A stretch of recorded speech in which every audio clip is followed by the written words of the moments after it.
All right, why don't we finish up this hydraulic grade line deal?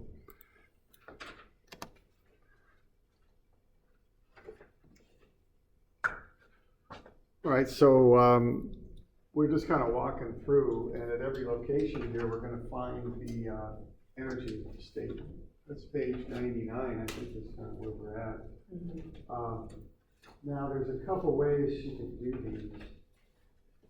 To be kind of perfectly correct,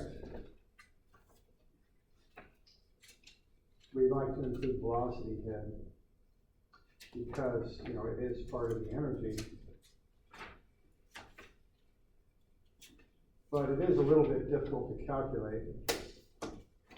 Okay, so to be correct on these, we would include the velocity head, which I've done.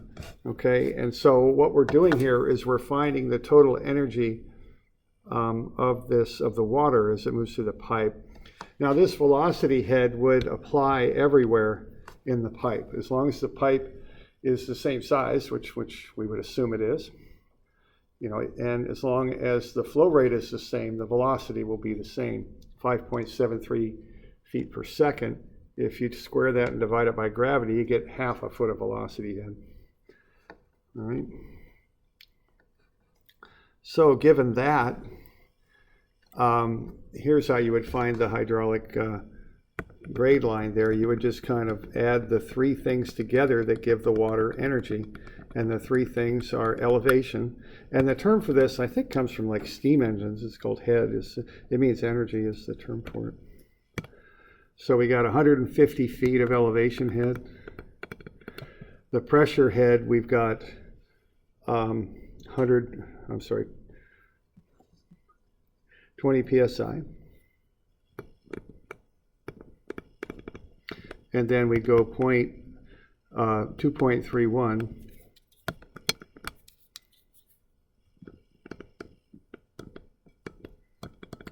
foot per psi, and multiply those together, you get 46.2. And then if you like, you can add the velocity head. Now in practice, sometimes they don't bother with the velocity head because it's very small and it's a bit of work to calculate it. So depending, you know, to be perfectly correct, you'd include it. Sometimes it's not included. So that comes out to a total energy of 196.7 feet. And you could think of that as being the elevation, which are given on this view here, 150 feet, plus the sum of the pressure head and velocity head, which would be what, 46.7. So that's where the 196.7 comes from. Now, in some instances, they don't bother with the velocity head because it's so small. So if you're not bothering with it, which is actually how I set the book up, what you'd have there be 196.2, okay? Again, the numbers are very close together. So if you look at this sketch here, which is on the following page, that's labeled for the total above 150 is 46.2. That's the pressure head. And the total there is 196.2. The way we did it, it's 196.7, okay? Because we added in the velocity head.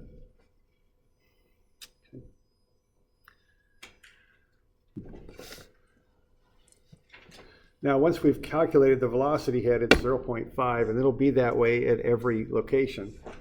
So what you would then do as you're working through this would be to just put in the elevation head from the map that you're given, and then calculate the pressure head. Pressure head for this next one, 30 psi. 2.31 feet per psi, 69.3 feet. We've got 110 feet of elevation head, and the velocity head is 0.50 feet. So you can add those three together, and you would end up with 179.8 feet, and you're what, 69.8 feet above the pipe.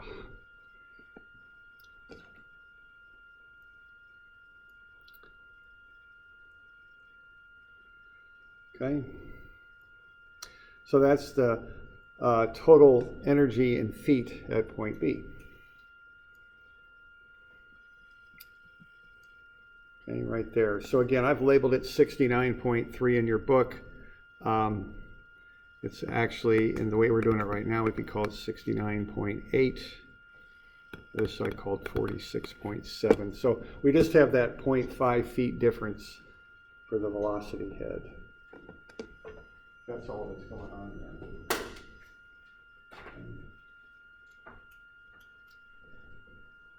And I'll give you a homework problem on this, and on that homework problem you can ignore velocity head. Again, it's just usually not that big of a deal on these things, okay?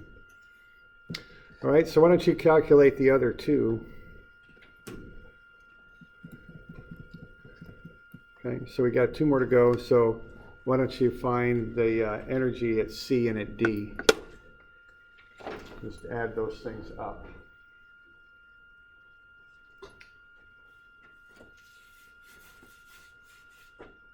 Do that right? Working out?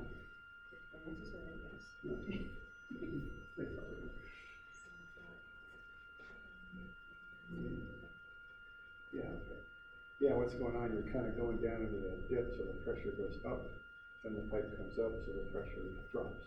That's kind of what's happening.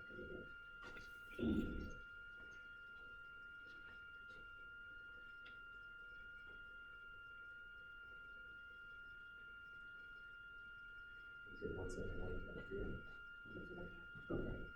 Sounds about right. That's the process there. The next one, same thing.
Okay, so this is 60 feet.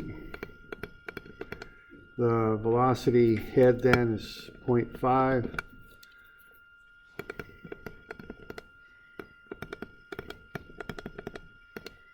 And then the pressure head is the 48 psi.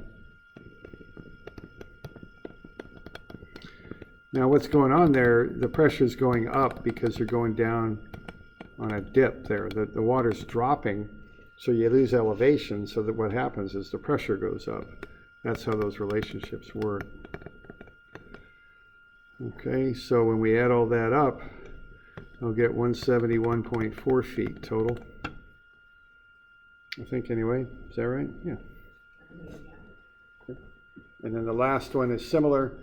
Now what's happening on the last one is the pipeline's coming back up. It's now at 140 feet. The velocity head doesn't change because the pipe's the same size. And being as you've come up in elevation, you lose pressure. So that ends up being 23.1 feet. Okay, so you get 163.6 feet, I think. All right, we doing all right? Good, all right, good. Okay, so you can see how the hydraulic grade line just gradually drops as you go to the right. Even though the pipeline jumps down to go into that gully or whatever it is, the hydraulic grade line doesn't, because you are losing elevation energy, but when that happens, the pressure increases. That's what happens.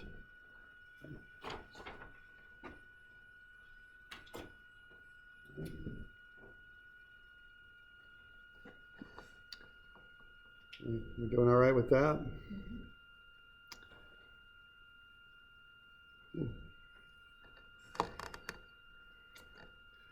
Right, so there's the hydraulic grade line.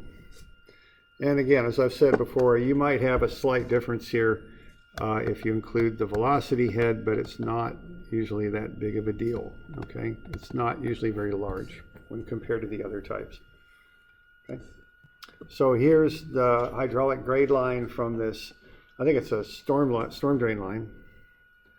And what they saw by modeling this, they ran the numbers, they figured out here that they have a manhole that is lower than the hydraulic grade line.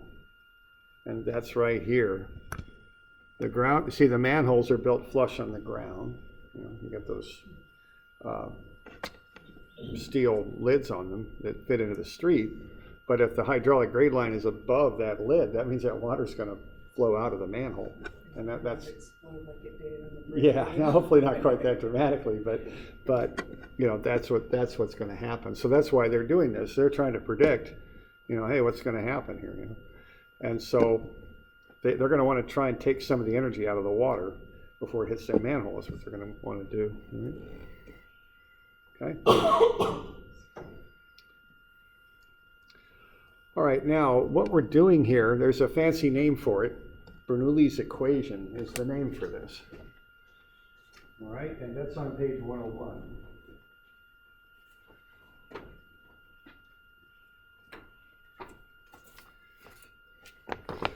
All right, and this is kind of a long equation, but we'll get this worked out where we have a method. This is how we analyze hydraulic systems. You look at the energy at some location, call it point A.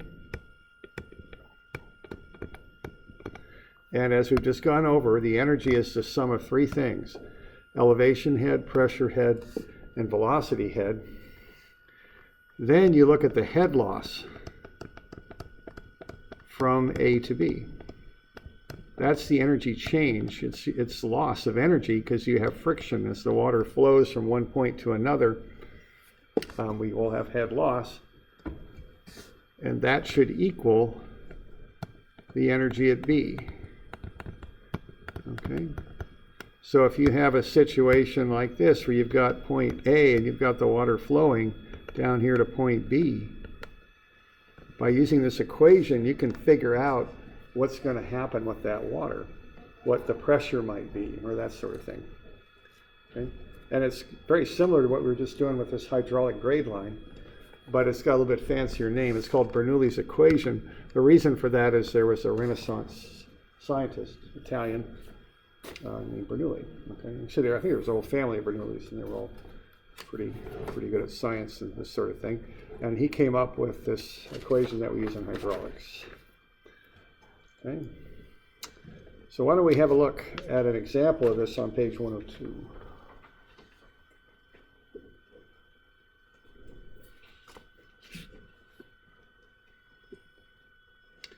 So here's how, let's say we've got a pressure gauge here at A and we've got one at B. And we want to figure out, if we know what's happening at A and we know what the head loss will be between A and B, let's see what the pressure at B will come out to. Okay, so our goal here is, if we know what's going on at A and we know how much head loss we're going to have, let's figure out what's happening at B. So this equation allows us to predict what we might think would happen at B.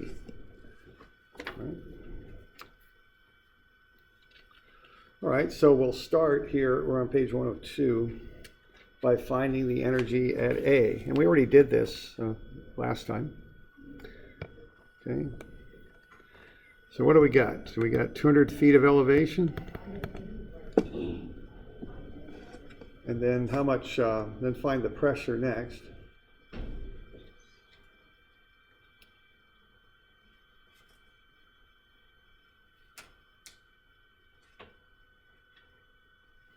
Okay. And that's given, 100 psi, I think, but get that into pressure head. Okay.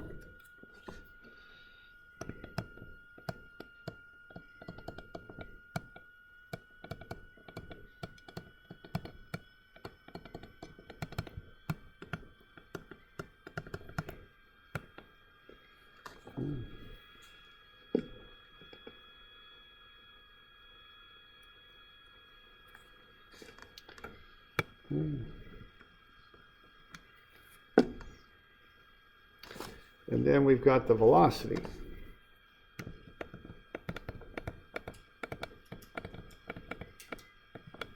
And what you do is you square that and divide it by 64.4, and that will get you the velocity head. And that comes out to be a foot, I think.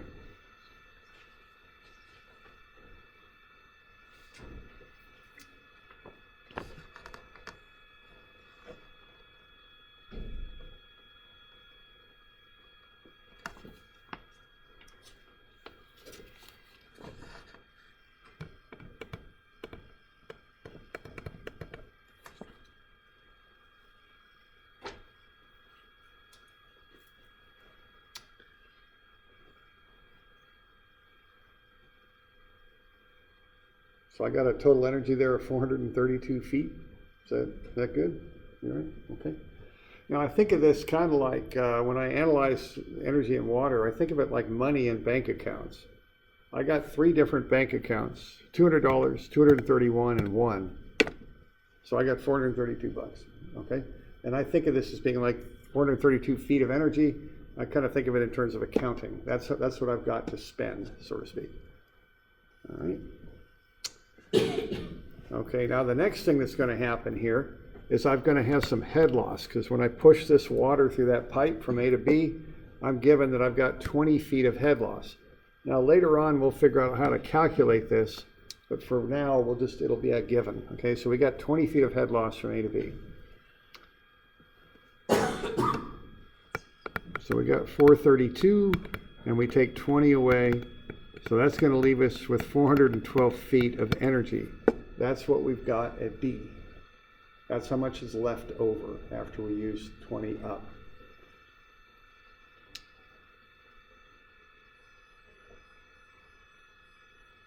Okay.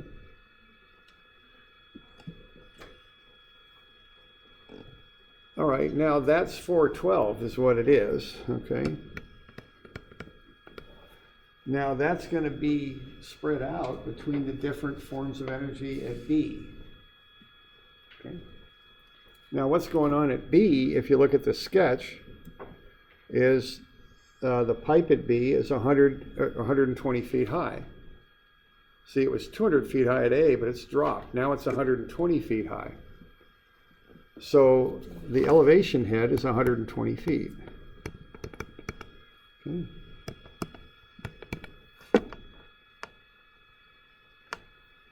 Now, I don't know what the pressure head is. That's what I want to find, really. I want to know what the pressure, I would predict the pressure to be at B, and I don't know. But I do know that the velocity head is a foot, because it's not going to change from A to B, because I've got the same flow and the same size pipe.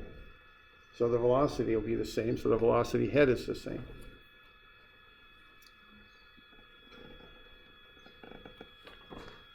Okay. So what do I got? I got 412 is 120 plus 1 more. That's 121 plus the pressure head. So I can do the subtraction and find out what the pressure head is. You all good with this, what we're doing? Okay, okay. So I'm going to take the 121 away from both sides, just like I do in algebra, right? Take away 121 from both sides. And what do I get? Is that 291? Yeah, 291. Yeah. 291. That's the pressure head. Now the units on that are feet. Okay. Now, when I look at a pressure gauge, though, I want PSI, but that's easy enough to fix, because if I take 291 feet, I know that, I got 0.433 PSI per foot. I can convert the pressure head back to PSI, and that'll come out to be 126 PSI. Okay. So what's going to happen with that situation is the pressure is going to go up a little bit, primarily because I'm going downhill. I've got two things working against each other. I've got head loss, which takes pressure away, but I'm going down a hill, so that makes the pressure go up. So the net result of that is that, in this case, the pressure goes up.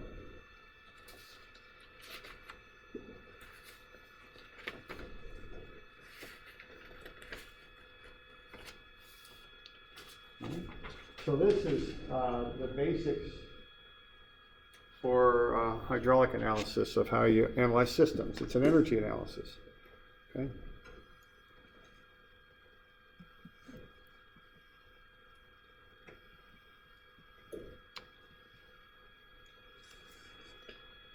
All right, now here's how I would actually do that, okay? I actually like to put a chart together, and I've got that at the bottom of the page, on page 103. I put it together kind of like an accounting ledger, because that's how I think about this. I just put it in a table. Okay, at A, I've got 200 feet of elevation. So what I've got columns for the places where I'm analyzing, A and B, and the head loss in between. The rows are the different kinds of energy, which are the different accounts that I've got here, essentially. Okay, so I got 200 feet of energy at A. What I've got is 100 psi, but I want it in feet, so I multiply that by 2.31 feet per psi. So I get 231 feet of pressure head at A. And then the velocity head, as we talked about earlier, is 8.25 feet per second. I'll square that and divide it by 64.4, and I'll get a foot. Okay. So the column is the location, that's A. The rows are the different forms of energy, which are like different accounts in the bank. I can add that column up pretty easily and get the total, 432. Okay.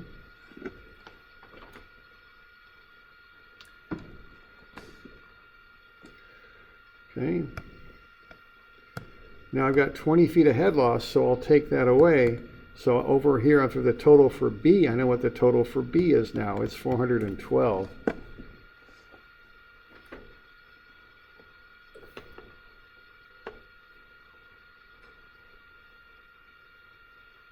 Okay. So I cross off the rest of the head loss column. The only place I put a number in for head loss is at the bottom. So I kind of put an X in there just to get it out of the way. So I got 432 minus 20, that's 412. Okay. Then I know I've got 120 feet of elevation at B, and I know I got a foot of head loss. So if I take the 412 and I take away 120 and I take away 1, I can figure out what I got left, and that's 291 feet. Okay. So there's kind of a pattern to this. I'm kind of adding that column up. I do the subtraction to get to here, and I use that and work that into what's left over for pressure. So on the right side, I can solve for one unknown. That's what I can do. 291 feet. So would this be spot checking work, or this is just like another way to do it? It's another way to do it. It's usually how I do it. It's just, I got it in visual, it's laid out in a chart. You know, I can just kind of knock through it. But that's how, you know, how I show it and go through it and do it. Okay, the last step there, 291 feet, convert it to pressure, because that's normally what we want, is PSI. 0.433 PSI per foot. That gets me the pressure, and that's 126 PSI. Okay.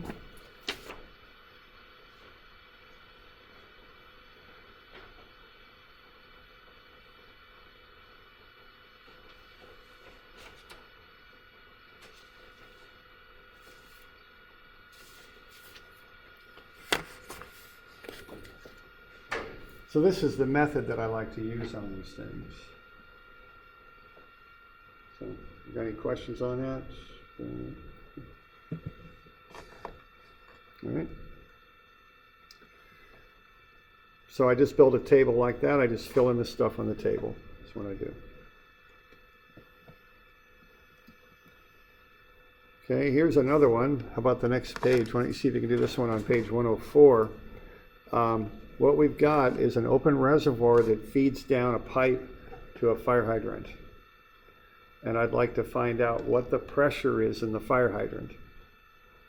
So I know if I get a certain flow that I need to that hydrant, the head loss will be 24 feet, okay? All right. Now let's just cover one thing here real quick. What's the pressure at the top of an open reservoir? You know, like a swimming pool on top of a hill. What's the pressure at the top of the swimming pool? There's no pressure up there, okay? Right, it's open, right, it's open. There is atmospheric pressure, you're right, but we don't count that, you know, we're doing gauge pressures. So the pressure up there is 0. So that'll make this easier than the one before. So why don't you see if we can fill in that table and fill in the stuff that's happening here.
On this one, you can ignore velocity head. Okay, so we won't bother with velocity head.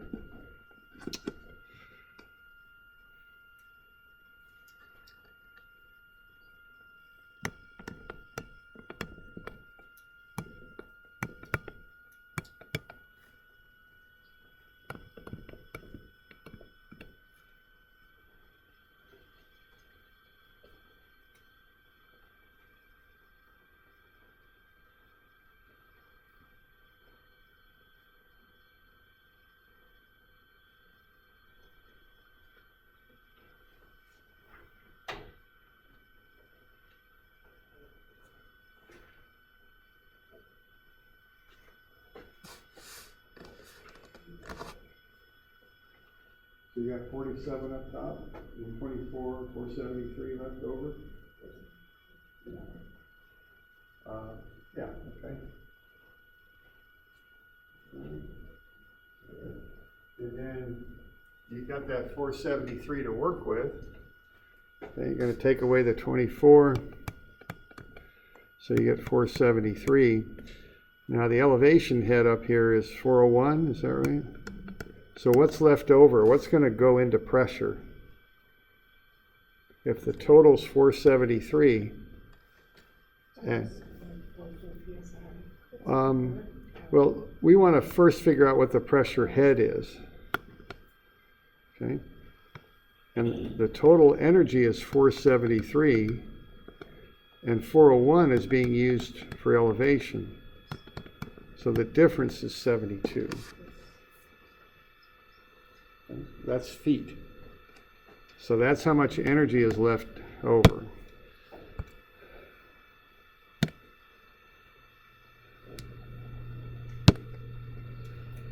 Okay.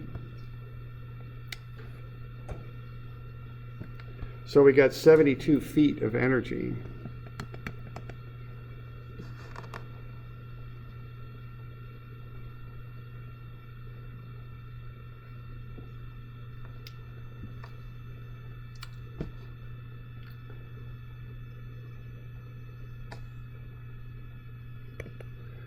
So you just want to convert that into PSI to figure out what the pressure will be at the hydrant.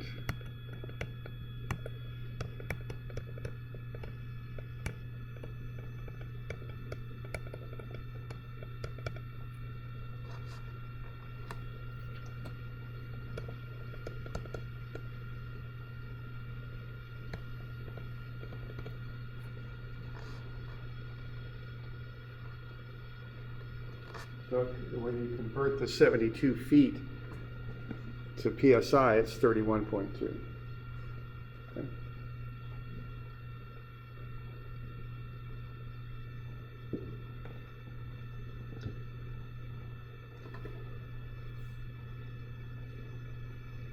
So we're doing okay with that?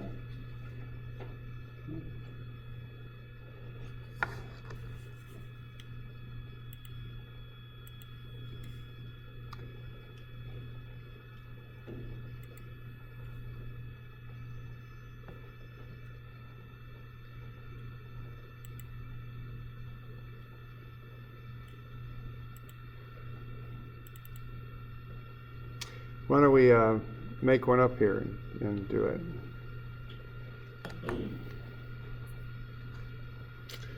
Let's have a pump station here.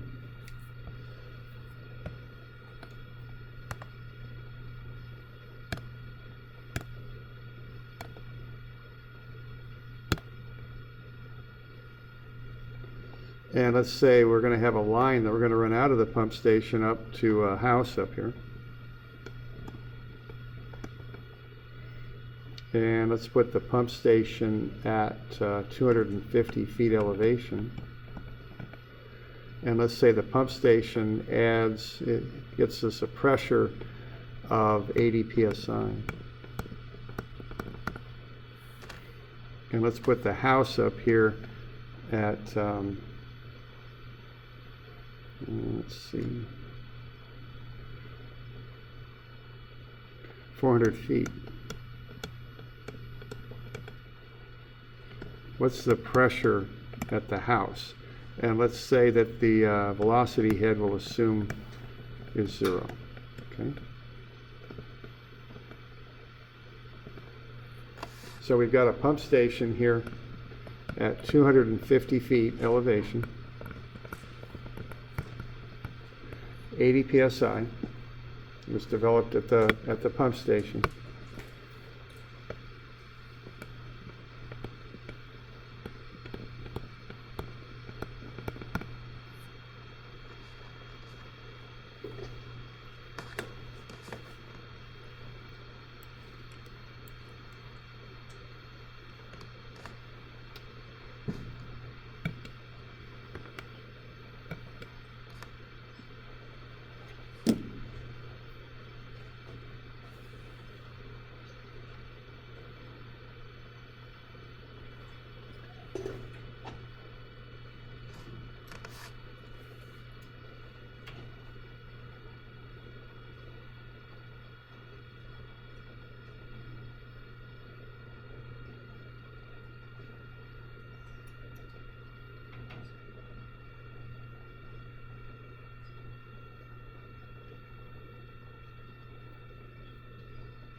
velocity head is 0.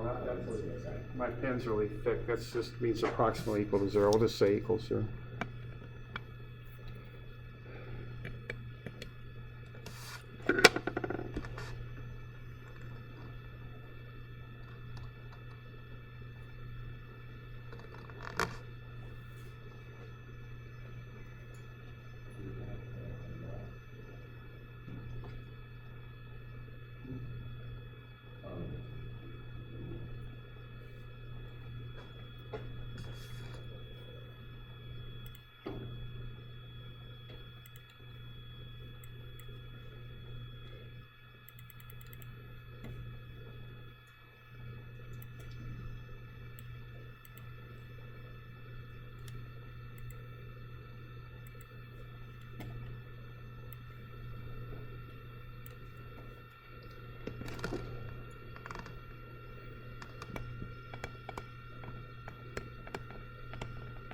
Oh, I'm sorry, I got one mistake here. I need to put a head loss in here, sorry.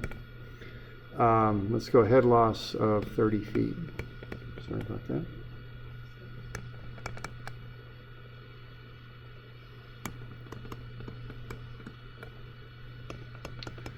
So I'll put together a chart here. And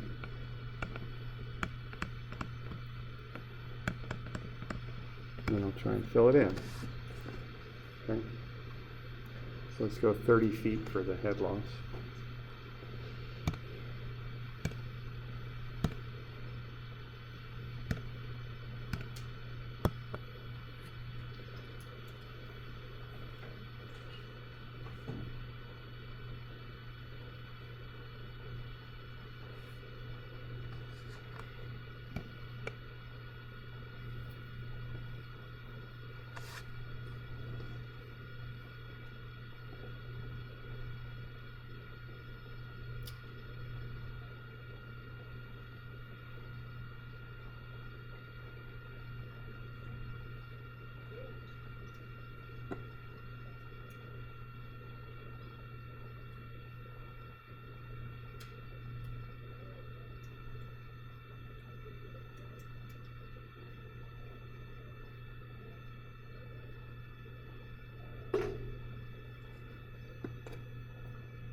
So 439.8 total.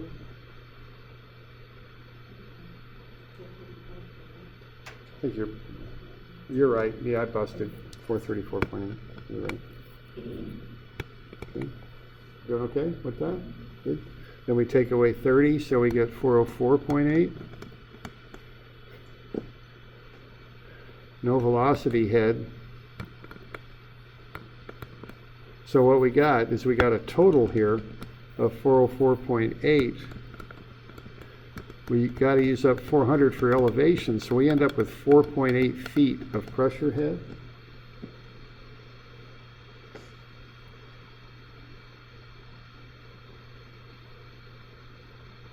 All right.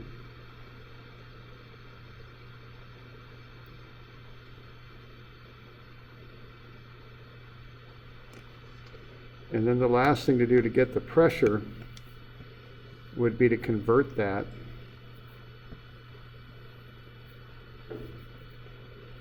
so we got 4.8 feet, and then we've got 0.433 psi per foot. So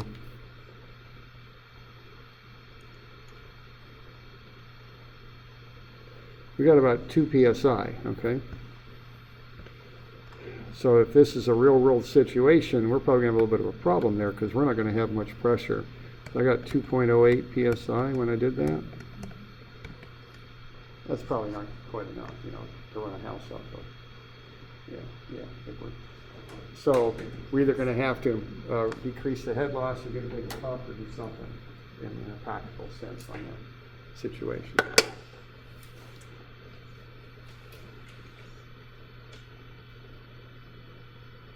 So we got any questions on that?